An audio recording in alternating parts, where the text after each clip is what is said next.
Уважаемые зрители, вас приветствует видеоканал Kazakh Idioms. Казахтың мақал мәтелдері. Казахский народ всегда уделял особое внимание умению утонченно выражать свои мысли. Видеоканал Kazakh Idioms приглашает вас на просмотр видеороликов о поговорках и пословицах, которые веками использовались в разговорной и бытовой речи казахов.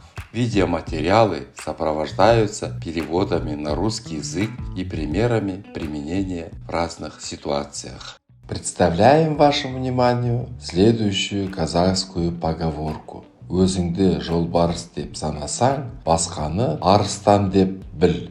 Дословный перевод на русском звучит так. Если ты себя считаешь тигром, то другого считай львом.